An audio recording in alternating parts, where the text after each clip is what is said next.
नमस्कार दोस्तों, स्वागत है आपका साइंस जर्नी में। जब एक भारतीय गोल्ड मेडल ओलंपिक्स या फिर ऑस्कर प्राइज जीतता है तो आप सोच भी नहीं सकते हम सभी का सीना गर्व से कितना चौड़ा हो जाता है। क्या आप अनुमान लगा सकते हैं कि आज से 2500 वर्ष पहले एक ऐसी भी शख्सियत भारत में जन्म लिए थे जो अब तक लगातार न जाने कितने देशों के करोड़ों लोगों का दिल जीते हुए हैं, वो भी अपने विचारों से, अपने विद्वता से और अपने धम्म से। आज विज्ञान के तमाम उपलब्धियों के बाद दुनिया जिस तरह से रेशनैलिटी की तरफ दौड़ रही है, ऐसे में आज से 2500 वर्ष पहले ऐसी रेशनल थिंकिंग पैदा करने वाले एक भारतीय के बारे में जानकर हर भारतीय का सीना गर्व से चौड़ा हो जाना चाहिए। ये वही रेशनल पर्सनालिटी हैं जिनके विचारों पर चलकर 70 से ज्यादा विश्वविद्यालय भारत में लगातार ज्ञान विज्ञान का प्रचार पिछले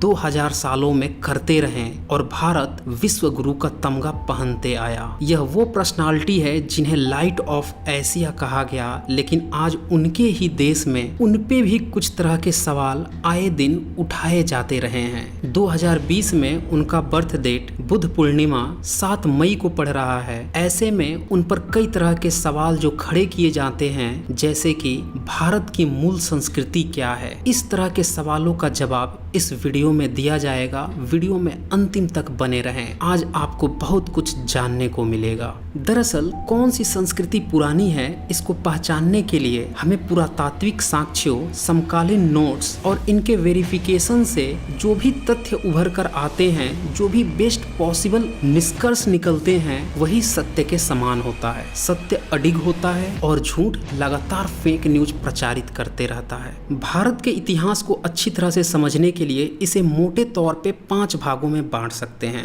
फर्स्ट है सिंधु सभ्यता से पहले का काल, दूसरा है सिंधु सभ्यता का समय, तीसरा है अंधकार काल, चौथा है बुद्धा काल और पांचवा है ब्राह्मणवादी काल। सिंधु सभ्यता से पहले की जो सभ्यताएं हैं उसके बारे में बहुत ज्यादा डिटेल्स नहीं पता है। सिंधु सभ्यता जो कि 1818 में पहली बार खोजी गई थी, इसके 6 प्रमुख शहर अब तक पाए गए हैं, जिसमें से मोहनजोदाड़ो, हड़प्पा, गढ़वारी माला, धौलवीरा, राखीगढ़ी और कालीबंगन। तीसरा है अंधकार काल। यह वो काल है जो सिंधु सभ्यता और बौद्ध काल के बीच की है। यह काल सबसे ज्यादा विवादित है क्योंकि इसमें यह तो प्रचारित किया जाता है कि यह वैदिक काल है, आर्यों का काल है, लेकिन पुरातात्विक प्रमाण पे यह आसमान देखने लगते हैं। मसलन आज का ब्राह्मण धर्म मानने वाला व्यक्ति मंदिर जाता है, लेकिन भारत में मंदिर के प्रमाण इस अंधकार युग में नहीं मिलते। कर्म कांड का भी कोई प्रमाण नहीं मिलता, न कोई यज्ञ और हवन कुंड का मिलता। उत्खनन का इतिहास कहता है कि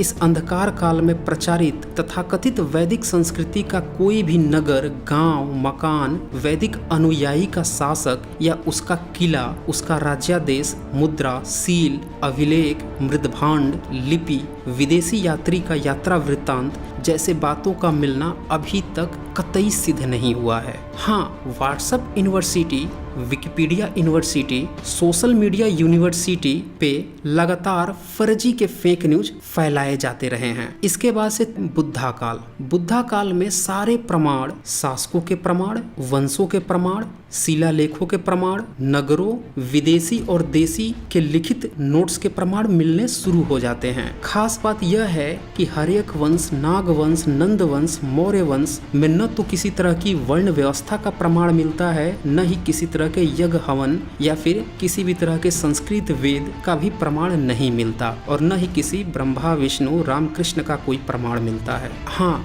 बौद्ध स्तूप मिलते हैं और पहली सदी से बौद्ध मूर्तियां भी मिलनी शुरू हो जाती हैं। फिर इसके बाद पांचवा है ब्राह्मणवादी काल। इस काल में बौद्ध मार्गियों का पतन हो जाता है और ब्राह्मणवाद का उदय होता है। इसमें 10वीं सदी के बाद तरह तरह के मंदिर बनने शुरू होते हैं। फिर बुद्ध के अवलोकितेश्वर बुद्ध की ही मूर्तियां अलग अलग देवता प्रचारित की जाने लगती हैं और वही मूर्तियां कुछ स्तूपों को मंदिर में कन्वर्ट करके भी दिखनी शुरू हो जाती है। और आज के भारतीय इसी 1000 साल के कर्मकांडी विचारों को ही अपना संस्कृति मान बैठी हैं। तो आपको क्या लगता है, आपकी संस्कृति कितनी पुरानी है? 1000 ईयर्स, 2500 ईयर्स या फिर अंधकार काल या फिर सिंधु सभ्यता?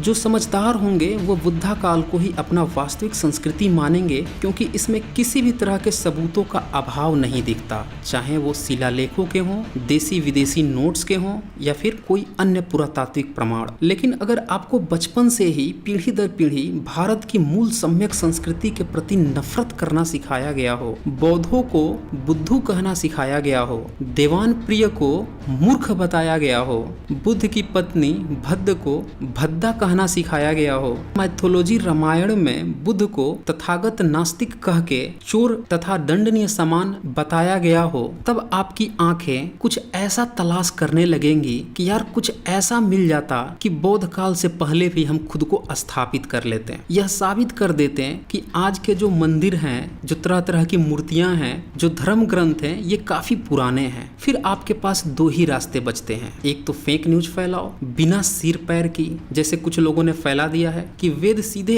1 अरब 96 करोड़ वर्ष पुराना है। अब तमाम उत्खनन के प्रमाण, इंसान के होने के प्रमाण या किसी जीव जंतु के होने के प्रमाण, डायनासोर कब आए गए प्रमाण, ये सारे प्रमाण एक तरफ हो जाते हैं और यहाँ से गपोड़ लीला शुरू हो जाती है और फिर लगते हैं वेद से विज्ञान टपकने। ऐसे में आप इन्हें महामूर्ख कह के एक साइड हो जाते हैं, लेकिन उनके फेक न्यूज का प्रोपेगेंडा चलते रहता है। जो दूसरा तरीका ये इस्तेमाल करते हैं वह यह है, जो सिंधु सभ्यता सबसे पुरानी प्रतीत हो रही है उसके ही उत्खनन से जो प्राप्त प्रमाण है उसे ही क्यों न देवी देवता की तरह प्रचारित करना शुरू कर दिया जाए और सीधे 1000 साल पहले के देवी देवता को उठा के 4500 साल पहले थोप दिया जाए और सीधे कह दिया जाए देखो हम तो 4500 साल पुराने में भी थे। और ये दोनों ही तरीके लगातार आजमाए जा रहे हैं और इसमें सबसे बुरी तौर पे फंसा है ओबीसी वर्ग।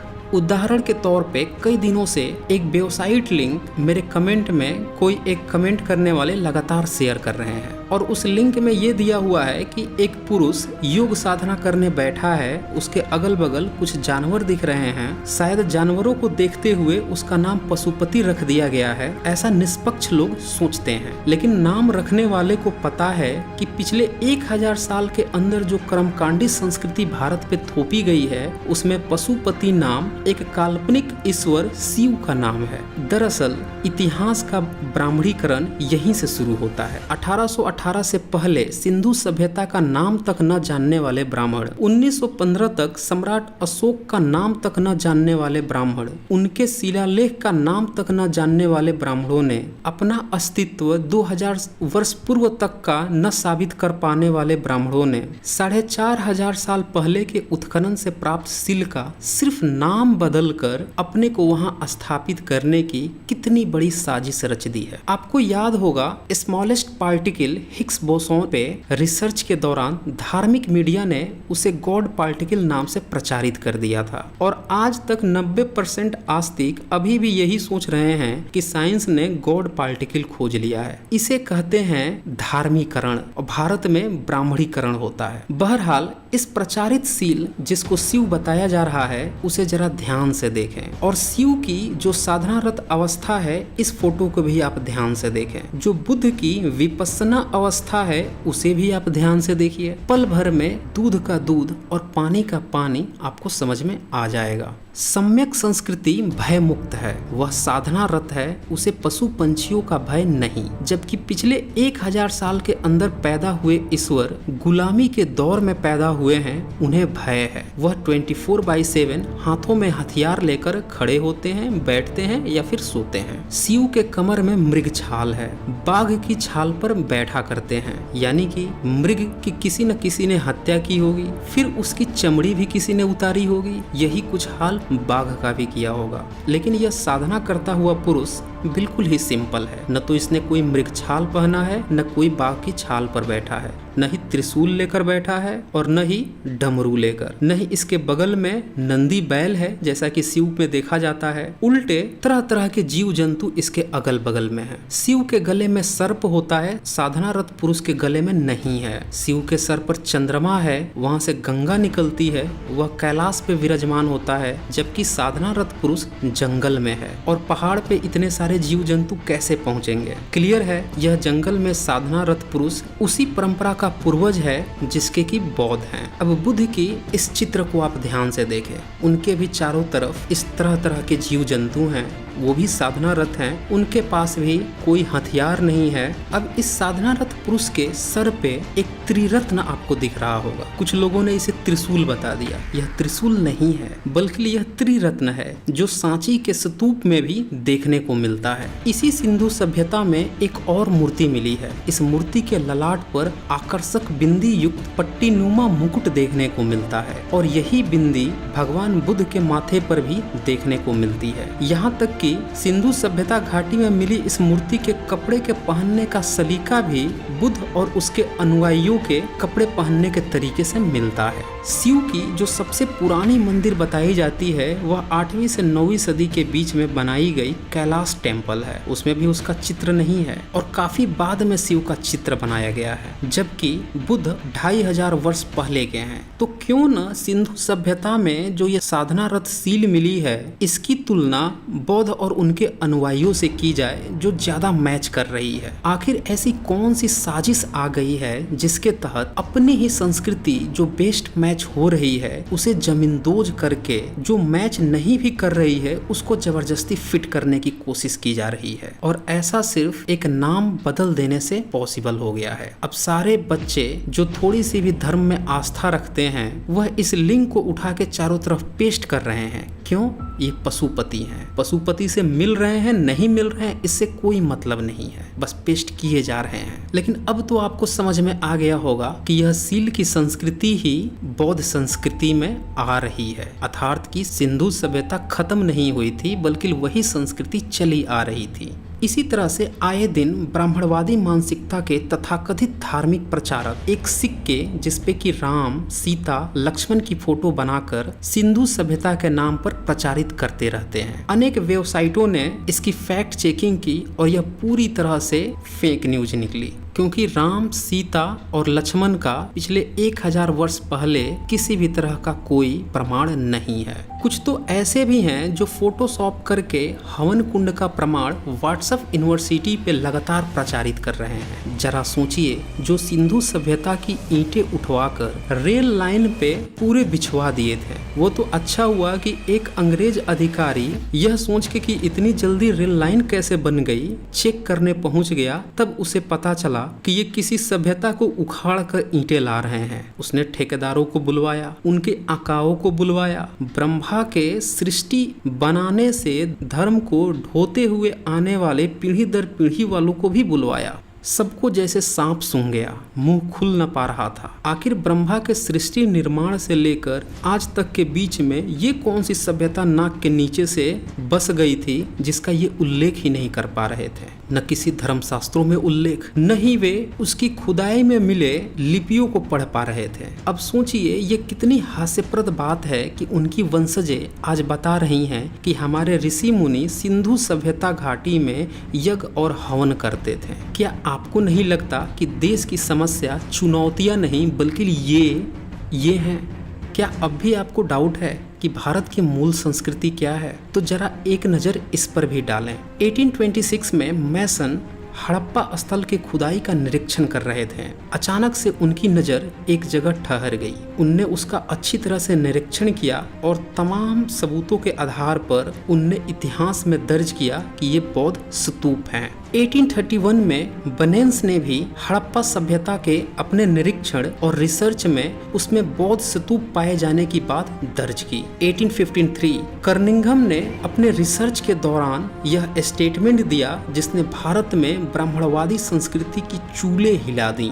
उन्होंने साफ तौर पे हड़प्पा और बौद्ध काल का आपस में कनेक्शन होने की संभावना दर्ज की थी। दरअसल जिस तरह से स्तूप परंपरा सम्राट अशोक के काल में देखे गए वैसा ही स्तूप हड़प्पा में भी देखने को मिली। जब घोटाला होता है तो उसके डेटा सिर्फ कागज पे दिखते हैं। उसी तरह से सिंधु सभ्यता घाटी और बौद्ध काल के बीच में सिर्फ कागज पे ही वैदिक काल का घोटाला हुआ, प्रैक्टिकल ग्राउंड पे न दिखा और न ही उत्खनन प्रमाण में। 1922 में रखाल दास बंदोपाध्याय ने भी बौद्ध स्तूपों की खुदाई की और पाया कि वहां से भी सिंधु सभ्यता के अवशेष मिले, यानी कि सिंधु सभ्यता के बाद उसी परंपरा को बौद्ध सभ्यता भी आगे बढ़ा रही थी। इतने अधिक साक्ष्यों के बाद भी अपनी ही जमीन पर अपनी ही संस्कृति के लिए संघर्ष करता हुआ सम्यक संस्कृति के लिए आर्कियोलॉजिकल डिपार्टमेंट भी उदासीन है। जरा सोचिए, अगर सम्यक संस्कृति के वंशज आर्कियोलॉजिकल डिपार्टमेंट में होते हैं तो मैं इस बात की गारंटी देता हूं कि भारत आज की डेट में पर्यटन के हिसाब से दुनिया का सबसे धनी और सबसे रिच हेरिटेज होता। लाखों करोड़ों लोगों को सिर्फ पर्यटन से रोजगार मिलता। कण कण में बौद्धों के प्रमाण मिल रहे हैं, उनकी नगरें मिल रही हैं, उनकी पेंटिंग्स मिल रही हैं, केव्स मिल रहे हैं। ये पूरी दुनिया को अब तक आकर्षित कर रहे होते। वेदों को बुद्ध से प्राचीन साबित करने के लिए एक और दावा किया जाता रहा है। कहा जाता है कि उसमें सरस्वती नदी का वर्णन है जो 2500 साल 3000 साल पहले गायब हो गई थी, इसीलिए वेद पुराने हैं। ऐसी गाथा गाने वालों ने सरकार पे यह दबाव बनाया कि भाई बौद्ध ग्रंथों में फाहियान हैंसोंग के नोट्स के आधार पर आपने खुदाई की और बौद्धों के प्रमाण मिल रहे हैं, तो हमारी वेदों में भी कुछ लिखा है, आप खुदाई करके तो देखिए, उसमें भी सरस्वती नदी के प्रमाण जरूर मिल जाएंगे। अपने तमाम किताबों के आधार पर क्षेत्र चिन्हित किया हरियाणा के यमुनानगर जिले की शिवालिका पहाड़ियों की तलहटी को। इस क्षेत्र को आदि बद्री के नाम से भी प्रचारित किया गया है। 3 जगहों पे खुदाई हुई, ABR 1, ABR 2, ABR 3। खुदाई से जो निकला उससे अधिकारियों के हाथ पांव फूलने लगे। एक जगह नहीं, 2 जगह नहीं, तीनों जगह पे ही बौद्ध सभ्यता के विराट सबूत, विशाल बौद्ध विहार, बौद्ध स्तूप, बुद्ध की मूर्तियां, दांतों के सेट, हड्डियां इत्यादि मिलनी शुरू हो गई। आर्कियोलॉजिकल सर्वे ऑफ इंडिया के डॉक्टर संजय कुमार मंजू ने बताया कि आदि बद्री मूलतः बौद्ध क्षेत्र है। पूरा क्षेत्र 1 वर्ग किलोमीटर का है, जिसमें अनेक छोटे बड़े बौद्ध स्तूप मौजूद हैं। हर बार की तरह एक बार फिर संस्कृत ग्रंथ ने अपनी गपोड़ लीला का कॉपीराइट मेंटेन किया और कण कण में ईश्वर की जगह बुद्ध शब्द आने लगा। जिनने खुदाई करवाने का दबाव बनवाया था उनमें अब मरोड़ उठा। उनने बिना पूर्ण रूप से यह पता लगाए कि यह आदि बद्री है कौन, उत्खनन पर रोक लगा दी। इतिहास अटकलों या कागज के पन्नों या व्हाट्सएप यूनिवर्सिटी के मैसेज से नहीं बनता। भारत की संस्कृति जमीन से निकल रही है। तो इससे साफ तौर पे पता चलता है कि बुद्धा काल कोई नई सभ्यता नहीं थी, बल्कि यह वही सभ्यता थी जो सिंधु सभ्यता में भी पाई गई थी। बहरहाल जो भी हो, एक बात तो तय है कि बुद्ध की संस्कृति सिंधु सभ्यता की संस्कृति को ही आगे बढ़ा रही थी। तो दोस्तों, इस वीडियो को ज़्यादा से ज़्यादा शेयर कीजिए ताकि सभी को सच्चाई का पता चल सके। तो आज बस इतना ही। धन्यवाद।